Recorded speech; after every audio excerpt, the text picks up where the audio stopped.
Who would believe that right after our MC reunited with the beloved disciple who waited 400 years for him before they even got a few sweet days together, she repeatedly backstabs him. First, she stresses over whether his maid is Feng Buzhou, and next, she dumps him into an all-demon academy as a human punching bag. Even crazier, the genie who guarded the treasury for 400 years, right in front of its actual master, calling the Thunder Emperor a talentless failure. The story actually begins with the slave mark on Anna. After Merlin carefully examines her, his tone turns dead serious. This isn't a regular slave mark, but one bound by a special restriction that will turn into a ticking time bomb if left alone. In reality, our protagonist had already noticed something was off. He already had a plan, starting with retrieving an old relic from his private vault, the blade Raikiri. Brought from the Demon King's castle, this level 4 treasure once shattered a level 10 spell with a single slash. For a master of both magic and martial arts, it offered a massive leap in power. But guarding the vault was a genie. Completely looking down on the kid, he told him to get lost, only to grow even more audacious, not only calling Merlin an old hag, but even mocking the Thunder Emperor. Calling her a magicless waste who stole her 4 emperor's title through dirty tricks, he mocked her. Suppressing his rage, the MC only asked for Raikiri's location. An accidental leak of his emperor's aura instantly panicked the genie, causing him to blurt out the treasure's location on instinct. But once he realized he'd been intimidated by a human, the genie quickly tried acting tough again. He mocked her, saying even if she found the treasury, she couldn't break the magic barrier, only for the MC to shatter it chantlessly the very next second.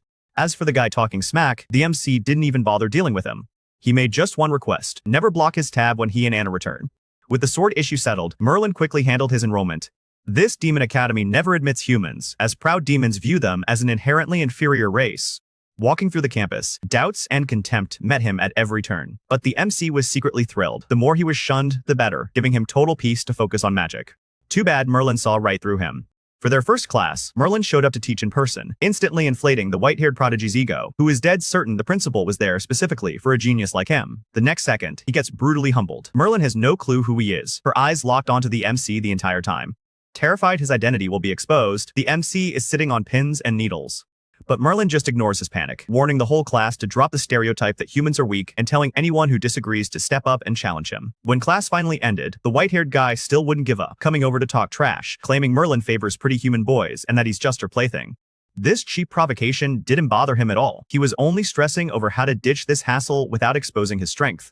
But Merlin wasn't done sabotaging him yet, announcing a class tournament the very next day. Saying the team still needed a magic swordsman was clearly an attempt to push our dual-wielding MC into the spotlight.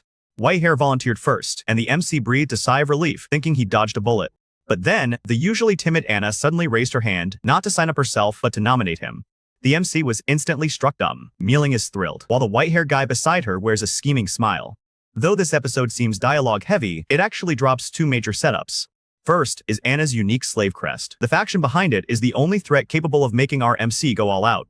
And his newly acquired Raikiri is the ultimate key to that upcoming war. Second is the Academy's white-haired prodigy, openly provocative and secretly sinister. He's bound to be the protagonist's first major headache. With the class tournament right around the corner, will our hero be forced to flex his true power once again? What dirty tricks will the white-haired rival pull during the match? And when will the mysterious force behind Anna's slave mark finally surface? Want to see more of the story?